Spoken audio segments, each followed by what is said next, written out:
My name is Melanie Ashford. I'm 37 years old.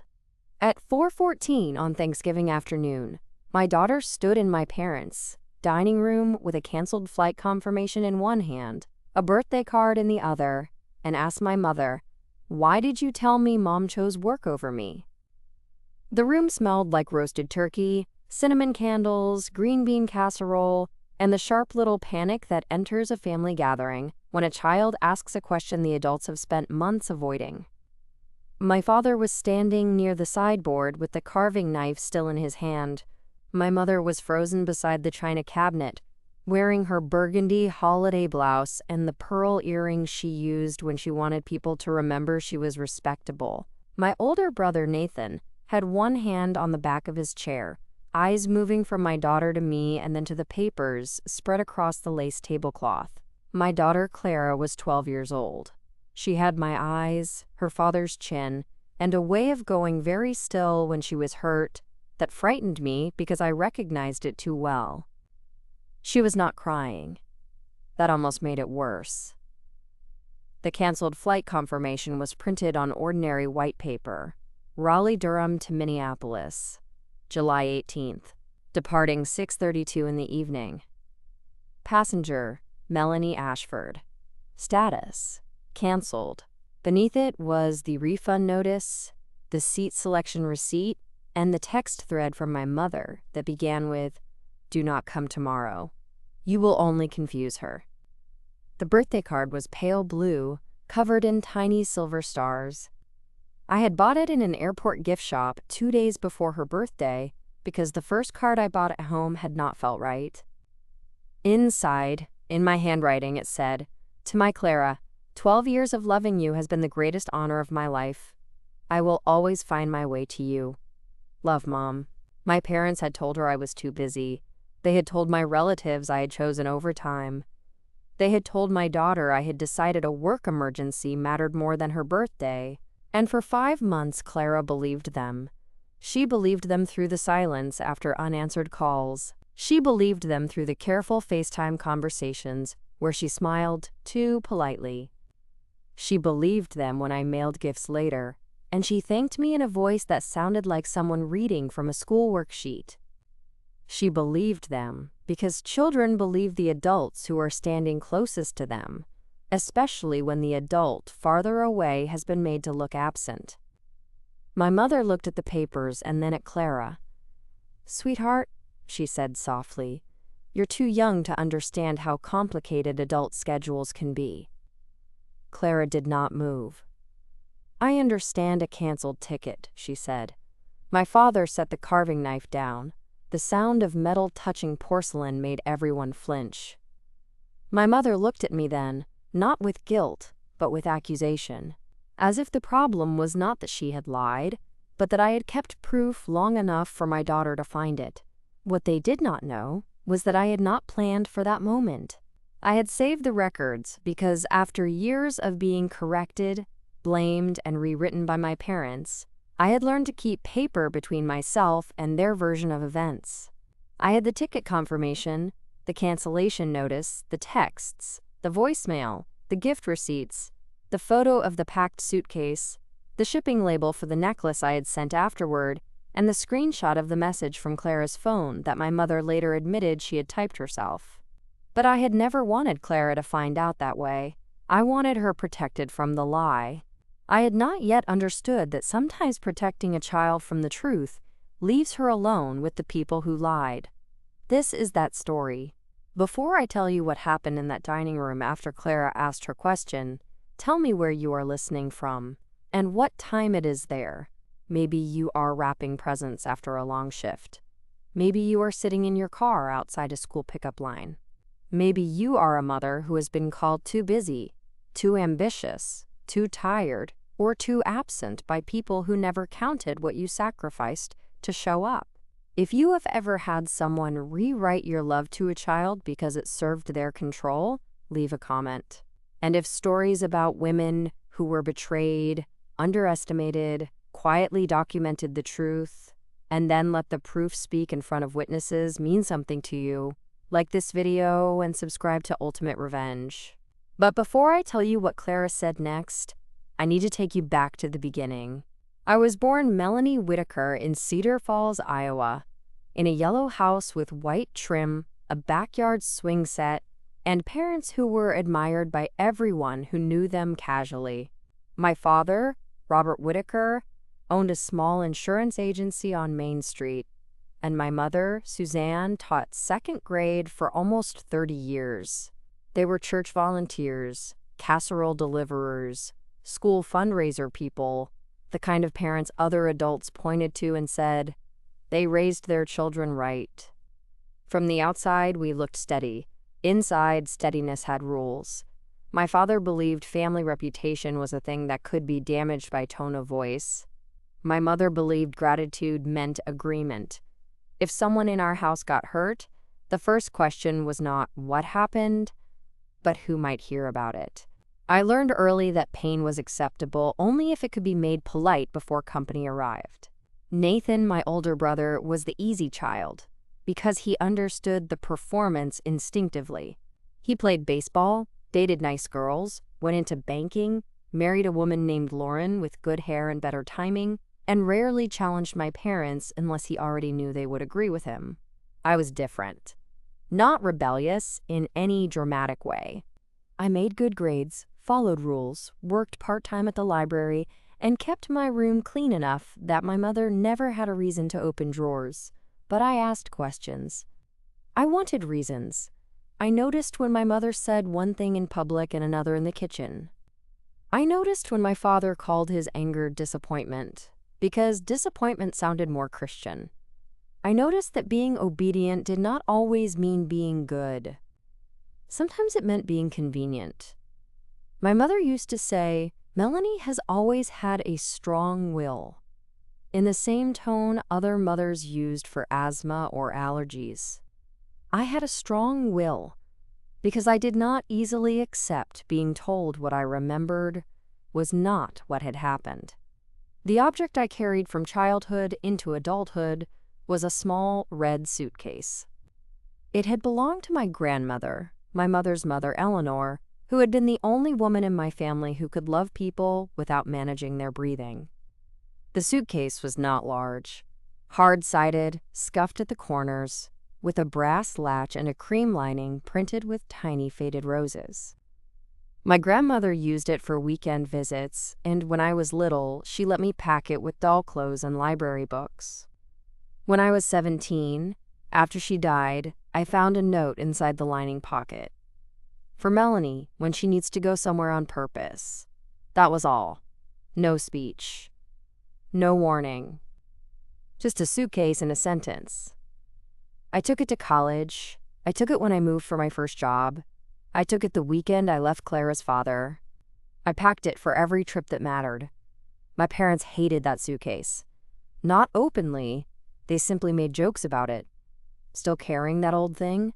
my father would say. My mother would add, "You know they make luggage with wheels now." They did not understand that the suitcase was not practical. It was permission. I married Adam Ashford when I was 24 because I mistook steadiness for safety. He was not a monster. That would have made leaving easier. He was charming, restless, allergic to ordinary responsibility, and skilled at making disappointments sound like my lack of faith. We had Clara when I was 25. She was born during a thunderstorm in April, furious at the world and perfect in every possible way. The first time I held her, I made a promise I did not fully understand. I will not make you earn gentleness. For a while, I tried to build the family I had wanted. I worked as a patient scheduling coordinator at a regional medical center, then moved into operations because I was good with systems and calm under pressure. Adam sold medical devices, then tried real estate, then started a consulting business with a friend who had more confidence than contracts. We rented a small house near Des Moines, painted Clara's nursery pale yellow, and told ourselves we were tired because everyone with a baby was tired.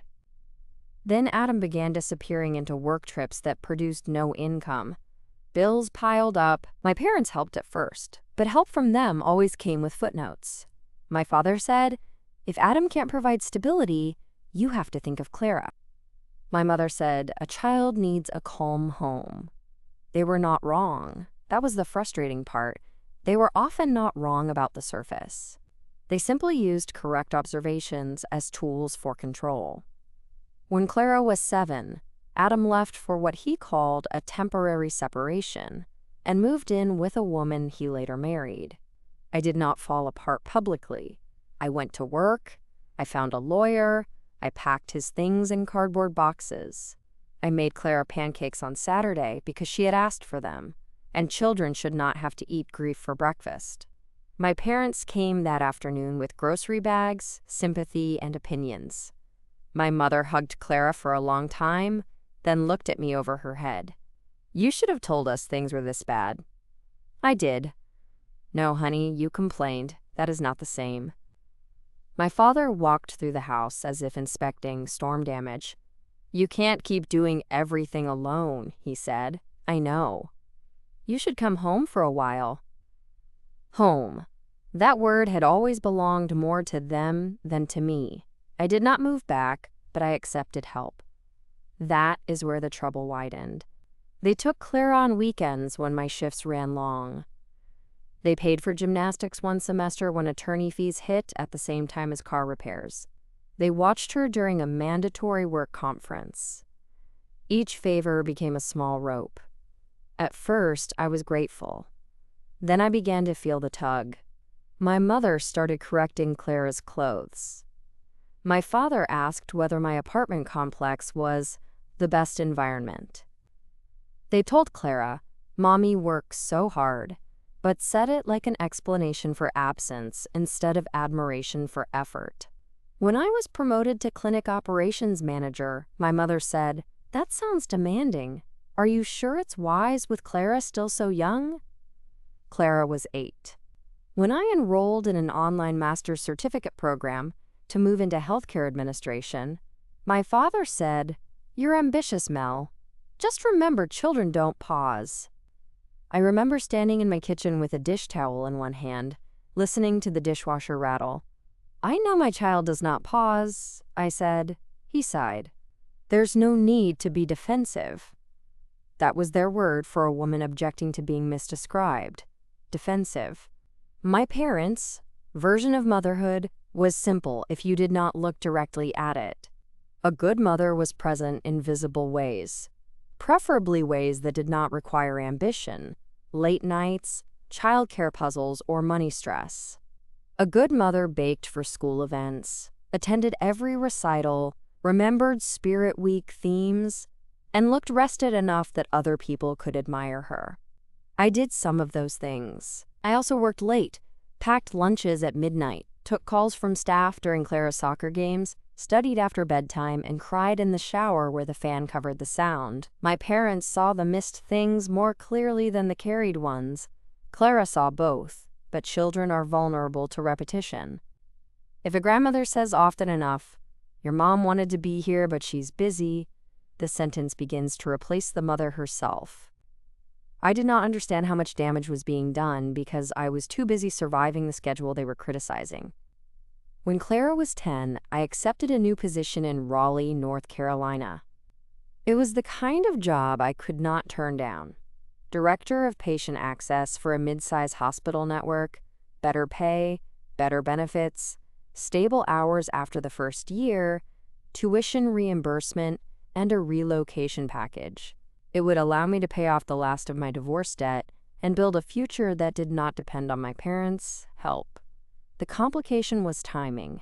Clara was finishing 5th grade in Iowa, and Adam's new wife was pregnant, which meant his parenting time had become even more decorative than usual.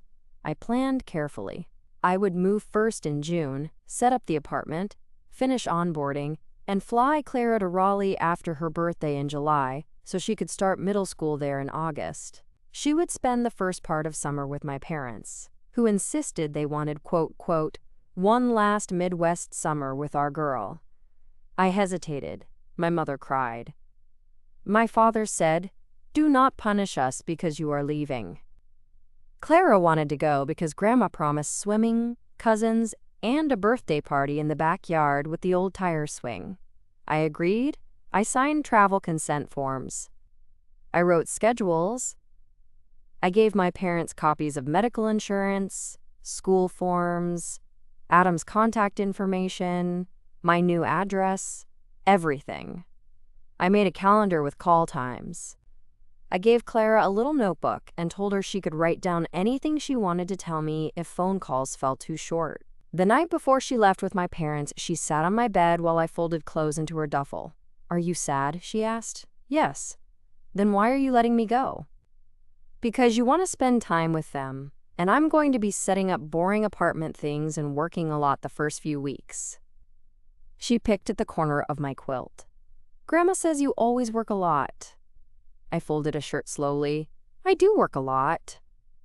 She says sometimes adults forget what matters.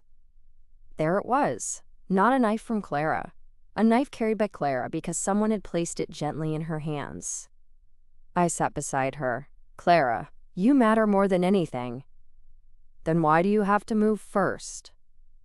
"So when you come, there is a place ready for you. A bed. A school. A doctor. A library card, if I can make that happen fast enough." She smiled a little. "I want the library card." "I know." I touched her hair. "Work is how I build the life where we don't have to be scared all the time." She leaned against me. "I'm not scared." I kissed the top of her head. I did not say, "I am." I packed the red suitcase for myself that same night because I planned to fly back for her birthday weekend.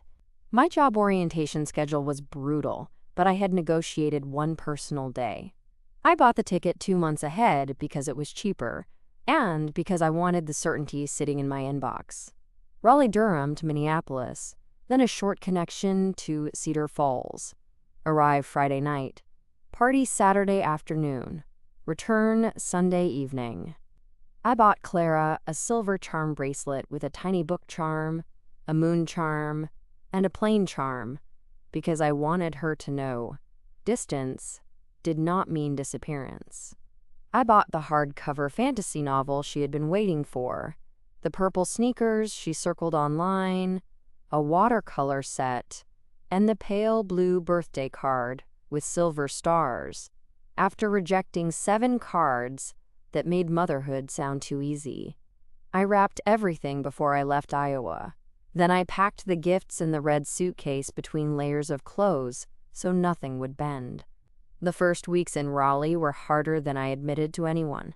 My apartment smelled like cardboard and fresh paint. My office had glass walls, which made me feel watched even when nobody cared. The hospital system used software I had never seen, and one of my managers quit during my second week, leaving a staffing gap that landed on my desk before I knew where the supply closet was.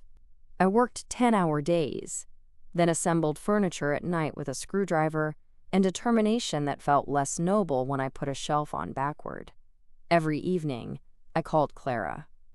At first, she answered happy and breathless, telling me about swimming, bike rides, the neighbor's dog, the birthday cake Grandma wanted to order, the cousin who might sleep over. Then the calls got shorter.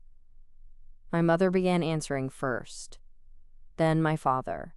Then sometimes the phone would go to voicemail, and later my mother would text, "She's tired. Don't make her feel guilty." I hated that sentence. Do not make her feel guilty. As if my voice were a burden, as if missing her was an accusation. 3 days before Clara's birthday, I confirmed my flight. I printed the boarding pass even though I had it on my phone, because old habits calm me. I put the printout in the front pocket of the red suitcase. I checked the gifts. I added a small stuffed fox I found near the hospital gift shop, because Clara loved foxes, and because mothers away from their children sometimes buy things that are not financially wise, because longing does not follow a budget. The night before my flight, my mother called. I was in the break room at work, eating crackers for dinner because a staffing emergency had swallowed the afternoon. The fluorescent light buzzed overhead. My phone showed Mom, I answered. "Hi, is Clara okay?" "She's fine," my mother said, but her voice was tight. "What happened?" I think it would be better if you didn't come this weekend. I sat up straight. What? Clara is doing well. She's settled. The party is arranged. Your father and I have everything under control. I know I'm coming for my daughter's birthday. She has had a hard time adjusting to all this change. All the more reason for me to be there. My mother sighed. Melanie, you need to think about what is best for her, not what makes you feel better. The crackers tasted like dust in my mouth. What did you tell her? Nothing that isn't true. Mom, she knows you have a demanding job. I took the time off. She knows you are trying to build something. I bought the ticket. She knows adults have responsibilities. I stood and walked into the empty hallway. Put Clara on the phone. She's asleep. It's 7:45. She's emotionally tired. Mom, put my daughter on the phone. My mother's voice hardened. You do not get to call at all hours and disrupt the calm we have created. All hours? She has been less anxious since we stopped making everything revolve around your calls. I remember the hallway clock ticking too loudly. I remember a cart squeaking somewhere near the nurse's station. I remember looking at the pale mark on my finger where my ring used to be, and thinking that divorce had not taught me nearly enough about how people can use calm as a weapon. I am coming tomorrow, I said. My mother was quiet. Then she said, if you come, you will be doing it for yourself. She has already accepted that you can't be here. My throat tightened. What does that mean? We told her your work schedule changed. I closed my eyes. You told her I wasn't coming? We told her not to expect you. Why would you do that? Because you are unreliable when work is involved, Melanie. We're the ones handling the aftermath. I almost laughed from shock. I have a boarding pass. You have intentions. That is not the same as presence. That sentence opened something old in me. My father came on the line. Mel, listen to your mother. Do not make a scene. The child has been through enough. My child. She is our granddaughter. She is my daughter. And you left her here. I pressed one hand against the wall. I left her with you for the summer because I trusted you. He said, then trust us now. I should have hung up. I should have gotten on the plane. I should have done many things that are easier to see from the safety of afterward. Instead, I asked the question that haunted me for months. Does Clara not want me to come? There was a silence. Not long, long enough. Then my mother said, she does not want another goodbye this weekend. I believed her, not fully, not cleanly, but enough. Because I knew Clara hated goodbyes. Because I knew I would have to leave Sunday. Because I was exhausted and afraid of making the wrong choice in a room where my parents had arranged all the emotional furniture before I arrived. Then my father said, be a mother, Melanie, put her needs first. I looked at the red suitcase under the break room table when I returned. It looked almost foolish there, bright and ready, packed with love nobody wanted to let through the door. At 9:22 that night, I canceled the flight. The airline charged a fee. The confirmation came through my email. Status? Canceled. I sat at the break room table and typed a message to Clara. Happy birthday weekend, sweetheart. I love you more than anything. I wish I could hug you tomorrow. Before I sent it, a text from Clara's phone appeared. It's okay, Mom. Grandma said work is important. I understand. No heart, no fox emoji, no spelling mistake. My daughter used commas incorrectly, in the most charming ways then. That message had perfect punctuation. I knew my mother had typed it. But knowing and proving are not the same. Especially when you are tired enough to mistake certainty for cruelty. I did not send my message. Instead, I took a photo of the packed suitcase. Then I closed it and cried with my hand over my mouth in the hospital break room because a nurse I barely knew was sleeping on the couch, and I did not want to wake her. On Clara's birthday, I worked. Not because I wanted to. Because after canceling the flight, there was no protected time worth spending alone in an apartment full of boxes and gifts I could not give her. I asked my assistant director if she needed coverage. She said yes. I went in. At noon, my mother sent photos. Clara in a blue dress. Clara blowing out candles. Clara with cousins. Clara smiling beside a cake shaped like an open book. No sign of missing me. That should have comforted me. It did not. At 3:17, my father texted, "She had a wonderful day. Please don't call tonight and upset her." I did not call. That is the part one regret most. Not because I caused the lie. Because I obeyed the people telling it. 2 days later, I mailed the gifts. I kept the card because the first line said, "I will always find my way to you," and at the time, I felt I had failed to do exactly that. I put the bracelet, book, sneakers, watercolor set, and stuffed fox into a shipping box with a different card, shorter, safer. "Happy birthday, Clara. I love you forever, Mom." The tracking showed delivered. Signed by S. Whitaker. My mother. Clara thanked me 4 days later. "Thanks for the presents," she said on the phone. Her voice was flat. "Did you like the bracelet?" "Yes." "Did it fit?" "Yes." "Clara, sweetheart?" "I have to go. Grandma says dinner." "Okay." "I love you." A pause. "Love you too." Then the call ended. That was the beginning of the distance. Not a teenage distance. Not a natural growing up distance. A coldness planted by adults and watered by silence. When Clara moved to Raleigh in August, she came with 2 suitcases, a backpack, and a politeness that broke my heart. She hugged me at the airport but held her body stiff. She said the apartment was nice.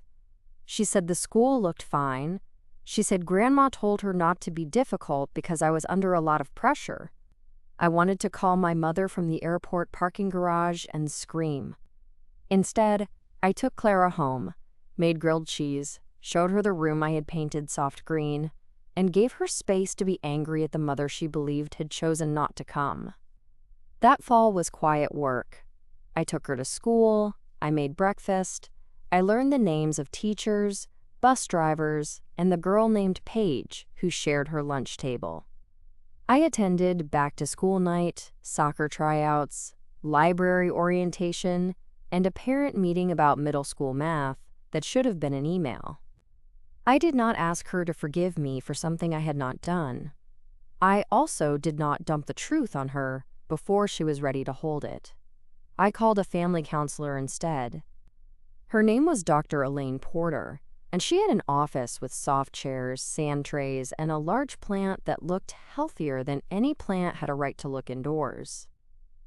I told her the situation in outline. Not every document at first. Just the birthday, the distance, the grandparents, the messages. Dr. Porter listened without interrupting. Then she said, "Children can recover from disappointment. They struggle more with distorted reality." I looked at her. What do I do? Tell age-appropriate truth, not as a weapon, as orientation. I was afraid, not of my parents, of hurting Clara more, so I began with small truths.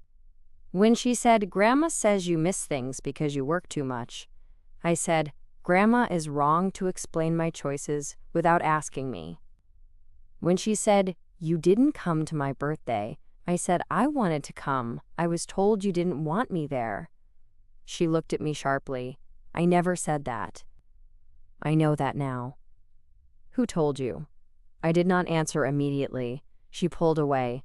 "Never mind." I let her go because Dr. Porter had warned me not to push truth into a child's hands faster than she could unfold it. Meanwhile, I kept documenting. Not in a dramatic way, in a survival way. I saved screenshots of texts. I downloaded the airline cancellation. I found the voicemail from my father still stored in my phone because I rarely deleted voicemails. His voice was clear. "Mel, do not come tomorrow. We've already explained to Clara that you have to work." If you show up now, you make us look like liars and confuse the child. Think about someone other than yourself for once. I listened to that voicemail 3 times. Then I sent it to my email, my lawyer, and Dr. Porter. Yes, I called a lawyer. Not to start war, to understand boundaries. Her name was Jessica Voss, a family attorney in Raleigh, with blunt bangs, black glasses, and no patience for grandparents who treated informal summer visits like custody claims. She reviewed my custody order with Adam, my parents, role, travel consent, communications, and the birthday messages. Your parents have no independent visitation rights under this arrangement, she said. You can restrict contact if it is emotionally harmful. They'll say I'm punishing them. They can say many things. I almost smiled. She continued, I recommend supervised contact for now. No unsupervised visits. No phone calls you cannot monitor until trust is rebuilt. Keep records. Do not argue in texts. Use written boundaries. Boundaries. Another word my parents considered hostile when applied to them. I sent them a message in September. Going forward, all calls with Clara need to be scheduled and on speaker for now. No discussions with her about my work, custody, adult conflict, or whether I love her. You are not to tell her what I think or feel. If that boundary is not respected, calls will pause. My mother called within 3 minutes. I did not answer. My father texted, "This is cruel." I replied, "This is clear." They did not like clear. Clear removed the comfortable fog where they had been able to sound concerned while doing damage. The silent build continued through September, October, and November. Clara softened in inches. She left her door open while doing homework. She asked me to braid her hair before school picture day. She laughed once at a terrible joke I made about cafeteria lasagna. She let me sit beside her during a movie instead of choosing the far end of the couch.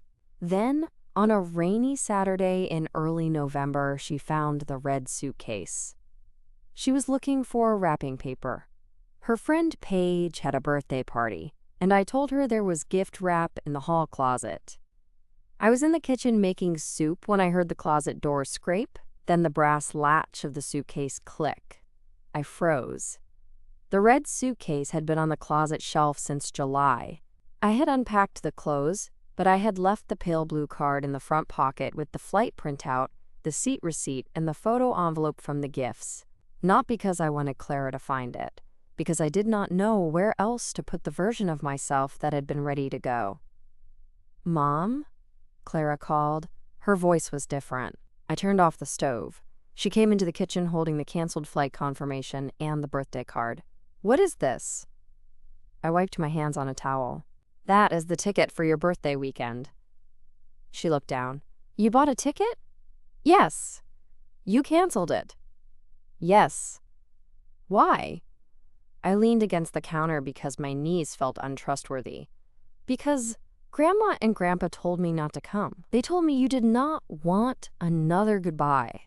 Her face changed. "I never said that." "I know." Her eyes filled, but no tears fell yet. "They told me you had to work." "I know." "They said you were sad, but busy." "I was sad. I was not too busy." She looked at the card. "You wrote this before?" "Yes." "Why didn't you send it?" "Because it said I would always find my way to you, and at the time I felt like I had let them stop me." That was the most honest answer I had. She stared at the silver stars on the card. Then she said, "Is there more?" I thought of Dr. Porter. Age-appropriate truth. Not weapon. Orientation. "Yes," I said.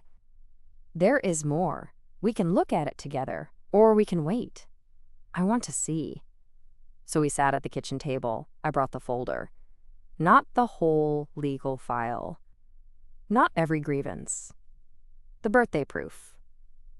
The flight purchase. The cancellation. The photo of the packed red suitcase. The receipts for the gifts. The tracking confirmation signed by my mother. The text from Clara's phone. The texts from my mother. The voicemail from my father. Before I played the voicemail, I said, "This may hurt." She nodded. I played it. My father's voice filled our kitchen. "Mel, do not come tomorrow. We have already explained to Clara that you have to work. If you show up now, you make us look like liars and confuse the child. Think about someone other than yourself for once." Clara sat perfectly still. Then the tears came. Not loud tears. Silent, devastated tears that moved down her face while she kept looking at the table. I reached for her hand. She let me take it. "I thought you didn't want to come," she whispered. "I know. I was mad at you. You had a reason to be, based on what you were told. They lied." "Yes." "Why?" That question was harder than the proof. I took a breath. "Because they wanted to be the ones who showed up for you. And because making me look absent made them feel important." She wiped her face with her sleeve. "That's awful." "Yes." She looked at the red suitcase in the hall. "I thought the fox was late because you forgot." "No, he rode around Raleigh in a suitcase for 2 days, very dramatically." She gave a tiny, broken laugh. Then she cried harder. I moved beside her and wrapped my arms around her. This time, she did not stay stiff. She folded into me like a child younger than 12, and I held her while the soup cooled on the stove. That night, she slept in my bed for the first time since she was little. The next morning, she asked if we could call Dr. Porter together. We did. Dr. Porter listened. She told Clara none of this was her fault. She told me none of this was a clean moment, but truth was better than confusion. Then she asked Clara what she wanted next. Clara said, "I want Grandma to say it." Dr. Porter asked, "Say what?" That she lied. I did not push. I did not suggest. I waited. Clara said, "And I don't want her to do it on the phone, where she can cry and make Mom look mean." That sounded so much like something I had thought but never said that I had to look away. Thanksgiving was already scheduled at my parents' house in Cedar Falls. I had planned to fly with Clara and stay at a hotel, not with them. After the suitcase, I offered to cancel. Clara said, "No, I want to go." "Are you sure?" "No, but I want to." Dr. Porter helped us plan. Jessica Voss advised me to keep everything calm, documented, and focused on Clara's emotional safety. We agreed on rules. We would not ambush during dinner. We would ask for a conversation after the meal. If my parents denied or attacked, we would leave. I would not make Clara perform the proof. I would hold the documents. She could ask one question if she wanted. Families, however, have a way of creating their own courtroom. Thanksgiving afternoon was cold and wet. The sky over Cedar Falls was low and gray, the kind of weather that makes houses look warmer than they are. I drove the rental car from the airport with Clara beside me, quiet, holding the pale blue birthday card in both hands. The red suitcase was in the trunk. "You don't have to do anything today," I said. "I know." "We can leave anytime." "I know." "Even if it's before pie." That got a tiny smile. "Not before pie." My parents' house looked the same. Yellow siding, white trim, porch light on though it was only afternoon. The maple tree in the yard had dropped most of its leaves, and my father had raked them into neat piles along the curb. Through the window, I could see relatives moving in the dining room. My mother opened the door wearing the burgundy blouse. "Clara," she said, reaching out. Clara let herself be hugged but did not wrap both arms around my mother. My mother noticed. Then she looked at me. "Melanie." "Mom." My father came from the kitchen. "There are my girls," he said. Clara did not smile. The afternoon moved like a play, where half the actors had read the ending, and half were still improvising. Aunt Carol asked about Raleigh. Nathan's wife asked Clara about middle school. My father carved turkey. My mother kept touching Clara's shoulder and saying things like, "We missed you so much," as if repetition could rebuild what truth had damaged. I stayed composed. I helped carry dishes. I did not drink wine. Clara ate very little but accepted cranberry sauce from Aunt Carol. The birthday cards stayed in her sweater pocket. The flight confirmation was folded in my purse with the rest of the documents. Then my father made a toast. He stood at the head of the table with his glass raised, the carving knife set aside, the good china arranged like proof of a functioning family. "This year," he said, "we are grateful for family that shows up.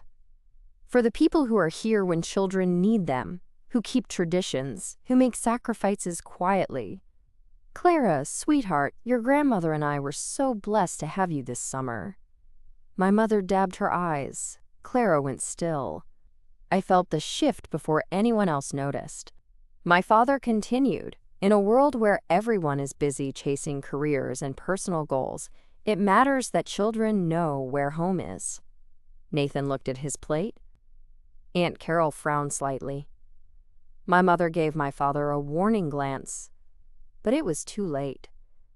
Clara stood. Her chair scraped against the floor. The dining room changed. She took the canceled flight confirmation from her pocket. I had not known. She had taken a copy from my purse. My heart lurched. "Clara," I said softly. She looked at me. "I'm okay." Then she turned to my parents. "Why did you tell me Mom chose work over me?" No one breathed. My father set down his glass. My mother forced a smile. "Sweetheart, sit down." "No." "Clara," my father said, using the voice he once used on me, "this is not dinner conversation." She held up the paper. "This is my birthday flight." Aunt Carol leaned forward. Nathan's eyes moved to me. My mother looked at the paper, then at me. "What did you give her?" I stood, slowly, the truth. My father's face hardened. "You brought adult conflict to Thanksgiving?" "No," I said. "You brought a toast about showing up after making sure I couldn't." The room went silent enough that I heard the rain against the window. My mother said, "We were protecting Clara." Clara's voice broke. "From Mom coming to my birthday?" My mother reached toward her. "From confusion." Clara stepped back. "You told me she didn't come because of work." My father said, "Your mother had a demanding schedule." I opened my purse and removed the folder. I had a purchase ticket, approved time off, packed gifts, and a ride arranged from the airport. Nathan said quietly, "Wait." My father shot him a look. I placed the documents on the table, not scattered, one at a time. Flight confirmation, cancellation. Text from my mother, voicemail transcript, gift receipts, shipping proof, photo of the packed red suitcase. The table that had held turkey, potatoes, and performative gratitude now held the record. My mother looked at the papers as if they were insects. "You saved all this?" "Yes." "Of course you did." There it was, the attempt to make documentation the crime. I looked at her. "Yes, of course I did." Aunt Carol picked up the text printout and read aloud, quietly but clearly. "Do not come tomorrow. You will only confuse her." My mother snapped, "Carol, that is private." Aunt Carol looked at her. "Apparently not private enough to keep from hurting a child." My father said, "We made a judgment call." I turned to him. "You left a voicemail saying if I came, I would make you look like liars." His face changed, because he remembered. Clara looked at him. "You knew it was a lie?" He opened his mouth. No words came. My mother began to cry then, not loud, controlled, familiar. Her hand went to her pearls. "I was afraid," she said. Clara wiped her face. "Of what?" My mother looked at me. "Of losing you." It was directed at Clara, but thrown at me. Clara shook her head. "So you made me think Mom didn't love me enough to come?" "No, baby." "Don't call me that." My mother flinched. The child who had once run into her arms now stood holding proof she had not asked to need. My father tried again. We thought Melanie's visit would upset you because she would leave again. Clara said, then you could have asked me. You were a child. I'm still a child, she said. You just lied to me like I was stupid. That sentence landed harder than anything I could have said. Nathan pushed his chair back slightly. Mom, he said, is this true? My mother looked at him, betrayed that he had asked in front of witnesses. We were doing our best. No, I said. Your best would have included the truth. My father's voice rose. You left her with us. I trusted you with her. We gave her a wonderful birthday. You stole her mother from it and then blamed me for the empty chair. The room held that sentence. Clara sat down suddenly, as if her legs had run out. I moved beside her, not touching until she leaned into me. My mother watched that lean like it hurt her. Good. Some pain is information arriving late. Aunt Carol stood and walked around the table. She put one hand on Clara's shoulder. I am sorry, she said. Clara looked up. You didn't do it. No, but I believed them when they said your mom was working. I should have called her. My brother Nathan spoke next. Mel, I'm sorry. I thought you chose not to come. I nodded once. Thank you. My father looked at him. You're apologizing to her? Nathan looked back. Yes. That was new. My mother sat down slowly. Her tears had stopped. Without them, she looked smaller and more afraid. Clara, she said, I made a mistake. Clara looked at her. A mistake is when you forget candles. You lied for months. My mother closed her eyes. Yes. The room shifted. That word mattered. Yes, not explanation, not adult schedules, not confusion. Yes. I lied, my mother whispered. My father stared at her. She kept going, as if once one truth escaped, the rest needed air. I told your mother not to come because I was angry she moved you away. I thought if you saw how much we did for you, you would want to stay close. I thought if she missed something important, you would understand why we were more stable. Clara's face crumpled. You made me hurt her. My mother began crying again, but quietly. I am sorry. Clara stood. I want to leave. My father said, Clara, please. She shook her head. I don't want pie. That was how I knew how badly she was hurt.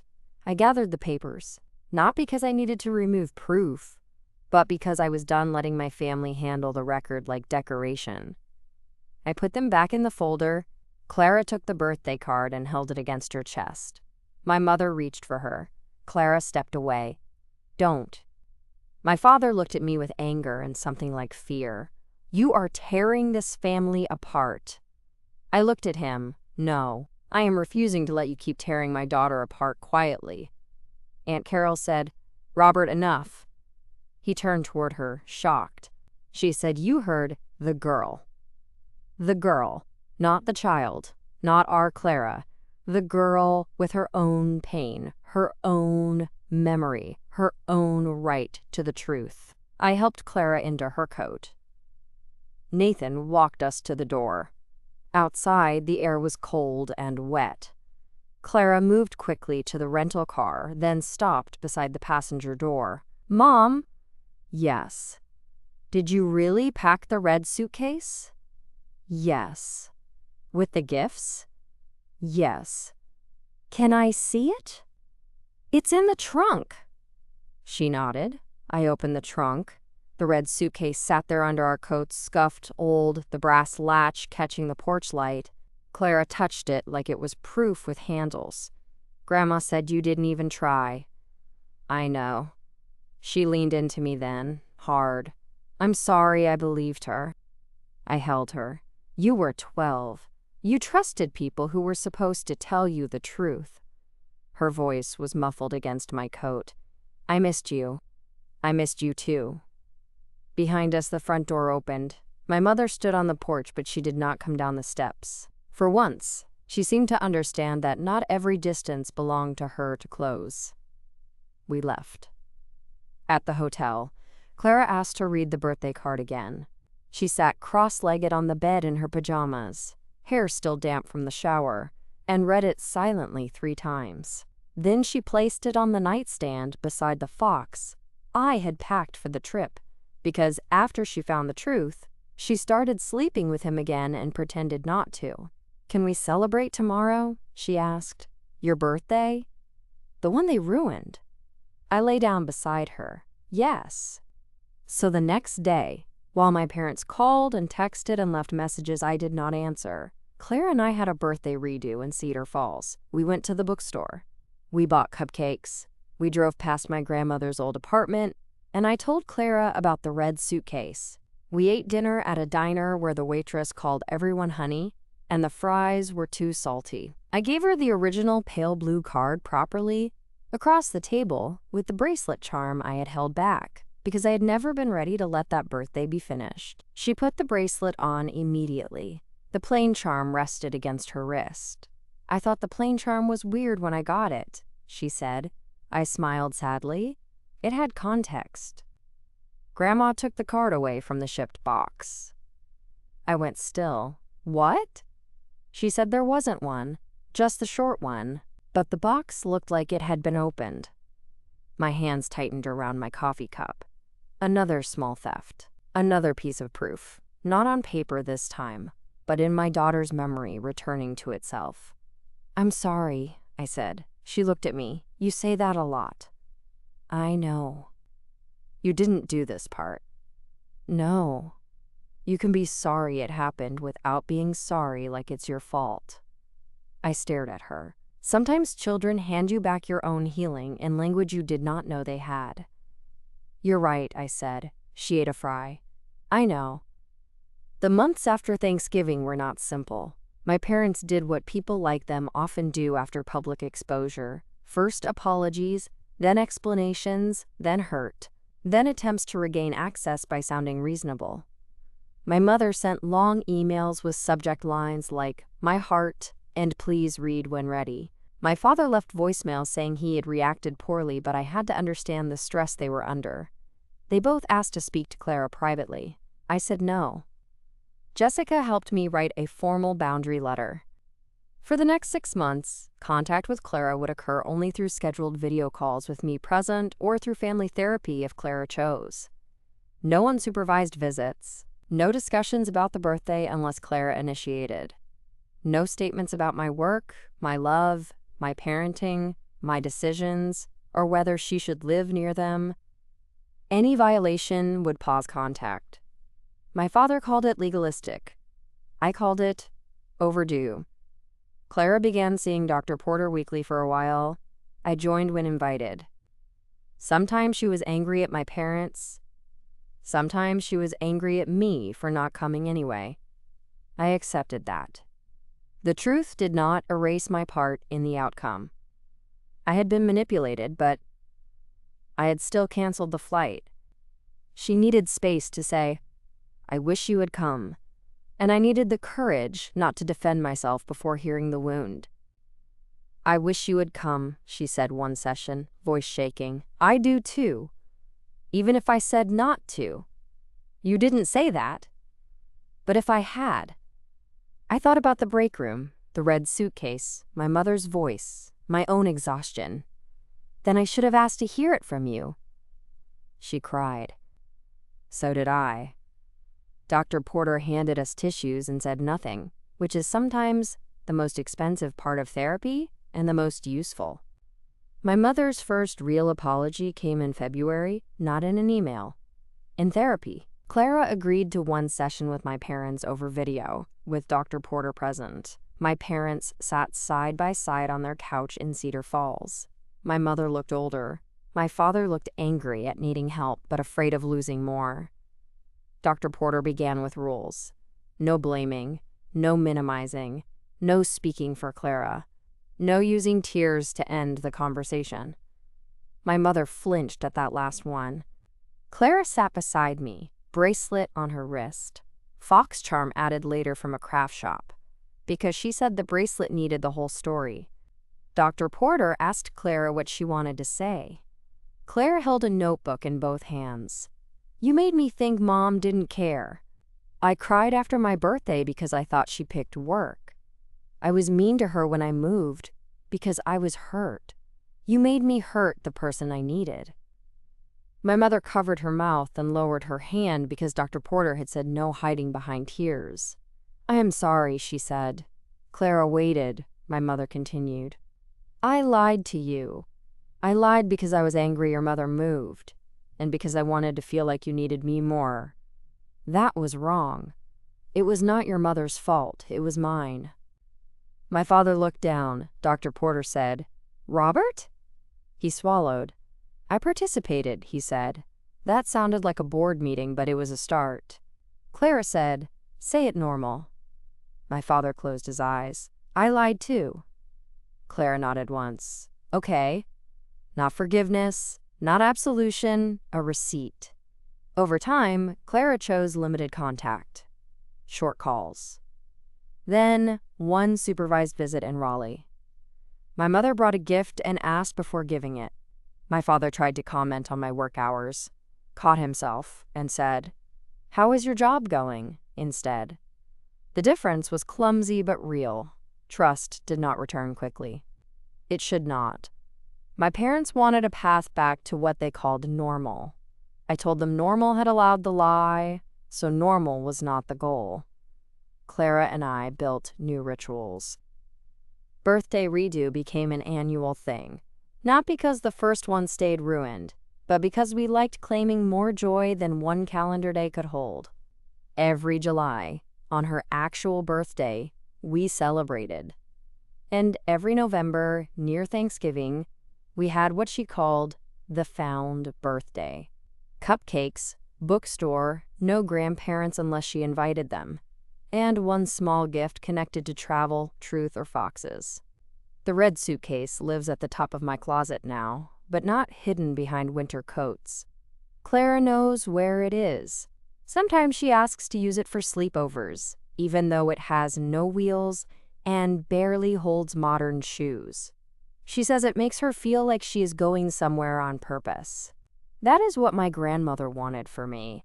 Maybe it was always meant to reach her too. 2 years after that Thanksgiving, Clara asked to visit Cedar Falls for a weekend. She was 14 then, taller, sharper, still tender in ways she protected with sarcasm. My parents had worked hard to respect boundaries, sometimes well, sometimes not. She wanted to see Aunt Carol, the old library, and the backyard swing set before my parents sold the house. We went together. This time, we stayed in a hotel by choice. At dinner, my father did something I did not expect. He stood with a glass of water, not wine, and said, "I want to say something before dessert." Clara looked at me. I looked back, ready to leave if needed. My father turned to her. 2 years ago, at this table, you asked why we lied. I gave excuses. I have thought about that every day. Your mother bought a ticket. She packed gifts. She tried to come. We stopped her because we were angry and selfish. I am sorry. The room was smaller that time. Just my parents, Clara, Aunt Carol, Nathan, and me. But it still mattered. My mother added, "I am sorry too. Your mother was not too busy for you. She never was." Clara looked down at her bracelet. Then she said, "Thank you." After dinner, my mother handed me something wrapped in tissue paper. Inside was the first birthday card, the one she had taken from the shipped box. The safer card had been in the package. The original pale blue card had never arrived because my mother had removed it, read it, and hidden it in a drawer. "I kept it," she said. I looked at her. "Why?" She started to give an answer. I saw it gather. Some explanation about being emotional, not knowing what to do, feeling ashamed. Then she stopped. Because I was wrong, and I didn't want evidence near her. That was the most honest sentence she had ever said to me. I took the card. Clara looked at it, then at my mother. "You stole that from me." My mother nodded. "Yes." Clara did not cry. Neither did I. We had cried enough for one card. On the flight home, Clara held the pale blue card against the airplane window as the clouds turned pink beneath us. "Mom?" "Yes. I believe you now." Those 4 words were both gift and grief. I looked at her face in the window reflection. I'm glad. I think part of me already did, but now I believe the whole thing. I reached for her hand. She let me hold it. The plain charm on her bracelet touched my wrist. People think revenge is making someone look bad. But the truth is, lies make people look bad. Documents only remove the lighting they were hiding under. I did not expose my parents because I wanted to humiliate them. I exposed the lie because my daughter was living inside it. There is a difference. A child should not have to carry abandonment that never happened. A mother should not have to prove love to the people who blocked the doorway and then pointed at the empty chair. I wish I had gotten on the plane anyway. That is the truth I carry. But I also know now that regret can become instruction without becoming a life sentence. I do not let other people translate my love anymore. Not to my daughter, not to my family, not to anyone. If I cannot be somewhere, I say so myself. If I am coming, Clara hears it from me. If plans change, she hears my voice, not someone else's version of my priorities. I document less now than I did during those months, not because proof does not matter, but because our home has become a place where truth does not need as many backups. Still, the folder remains. Flight confirmation, cancellation, voicemail transcript, gift receipts, photo of the red suitcase, the birthday card. Not because I want to relive the betrayal, because one day, if Clara ever doubts what happened, the record will not make her beg memory for permission. The red suitcase is scuffed worse now. The brass latch sticks if you press it too high. The cream lining has a small tear near the pocket, and my grandmother's note is still folded inside. For Melanie, when she needs to go somewhere on purpose. For a while, I thought I had failed that note. Now I think I misunderstood it. Going somewhere on purpose is not only boarding the plane. Sometimes it is walking into the dining room where the lie was served and refusing to let your daughter eat it for one more holiday. Thank you for staying with me through this story. Stories like this are not really about canceled flights, birthday gifts, or family holidays. They are about the mothers who are painted as absent by the very people blocking the door, the daughters who deserve the truth, and the quiet records that finally give love its voice back. If this story meant something to you, subscribe to Ultimate Revenge for more stories about family betrayal, quiet women, silent comebacks, and proof that speaks when lies have had the room too long. And tell me, if your parents convinced your child you skipped her birthday by choice, would you protect the peace? Or would you let her see the canceled flight and know the truth?